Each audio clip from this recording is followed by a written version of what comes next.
You don't know every single new virus when they're trying to find, hey, where does it originate from? Like, it's infected humans. Well, it turns out it's bats. And then they just kept looking. That was a mistake. They kept looking and they kept finding new viruses. Oh, what's going on? Every single time it's bats. Supposed outbreak in a Marburg virus in Equatorial Guinea. But when I tell you that there is something that's related to Ebola that has seen a sudden increase in cases in Equatorial Guinea, what is your first reaction? Scary thought. At least 16 suspected cases and 9 deaths have been reported. Hopefully this doesn't escalate, but something to watch, I think. Not overreacting or having an appropriate level of caution is totally fine. That's right. And as a microbiologist, I always tell my students the means of transmission, how diseases spread, is the only way that we will know how to stop the infection from spreading. So until you know how it's transmitted, you won't know how to stop it. And in the case of Ebola, it was spread through droplets and blood that was basically body secretions. Yeah, passed from person to person. And if you're bleeding out of every orifice when you have Ebola, then you are very, very able to spread it. That's right. And I believe the initial reason why the cases kept going up and up is that part of the proceedings, if a family member passes away in certain parts of Africa, where burial rituals, the burial rituals involve spending a certain amount of time with the corpses in close proximity to mourn, which is totally understandable, but that's the last thing you want to do. If the person dies, they are still very, very infectious. All of their bodily fluids still contain the viral particles. So that's kind of why it spread. But once they understood that that was the mechanism of transmission, that's how they were able to slow it down. Always bats, right? I think the original Ebola, the initial spreading event, the initial crossover event from animals to humans, they call it zoonoses, was from bats. And in this case, I think it's also originated in bats. What are these bats doing is my question. Isn't there something about their immune systems that allows them to carry these diseases without getting sick or must be something like that? Yeah, they're just filthy. But for those of you that don't know, every single new virus, when they're trying to find, hey, where does it originate from? Like, it's infected humans. They came from somewhere. Hendra virus, for those of us who live in Brisbane, so Hendra virus is named after one of our suburbs, I think.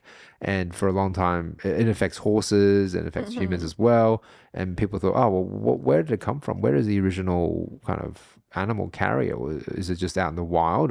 Or it turns out it's bats. And then they just kept looking. That was a mistake. They kept looking. And they kept finding new viruses. Oh, what's going on? Every single time it's bats.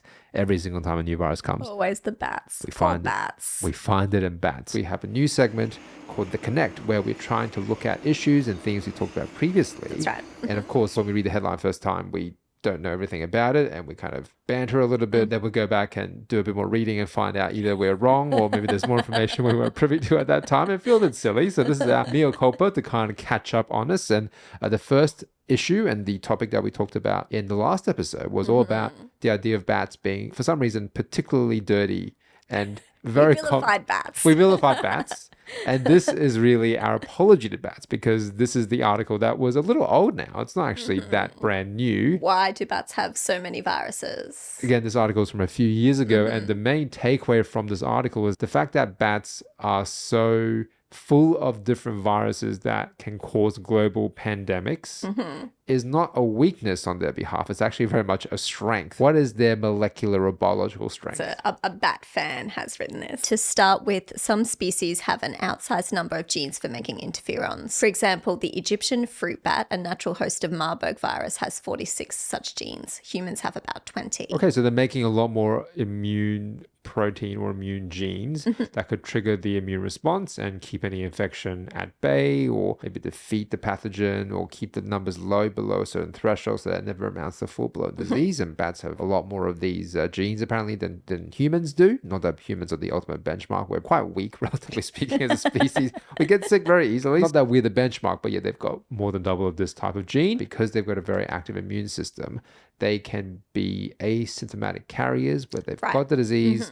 but are not lying sick in bed, whatever the bat equivalent of bed would be. So they're out about in the world. That's right, yeah. They feel maybe a little bit off, but not off by enough Still persevering. to be out there in the community, doing whatever bats are doing in the community. And we could be more like bats. And this is not just a genetic correlation. The article also posits another theory, which is connected to bats' level of activity. Bats are the only mammals capable of sustained powered flight. They don't just glide, a feat that required changes in metabolism. Flight is a major workout. Estimates suggest a bat's metabolic rate can increase up to 34 times over its resting level when it takes to the air. Oh, so exercise. That's the Always answer. comes back to exercise. So they're It's good for us. genetically blessed, and they do a ton of exercise, That's apparently. right. So that's why they're able to survive in the face of so many infections that would kill most humans. Yeah. And therefore spread the infection because they have the disease, but they have the symptoms. They're worse. They exercise all the time. The most annoying kind of metaphor for humans that are in this kind of category as well. It's not useful advice. Did you know you have to double the number of genes you have for interferon and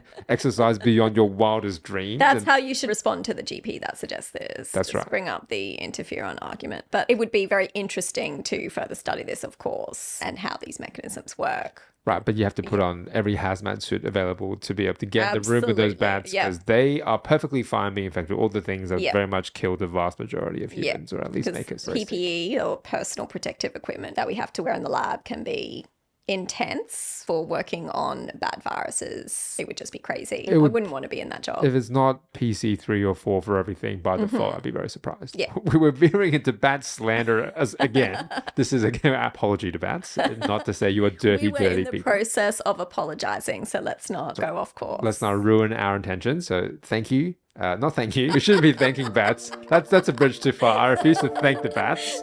We Let's apologize. just tone it down. We just apologize to the bats. Apology to bats. You are not dirty by default. You just have a great immune system and you exercise a ton.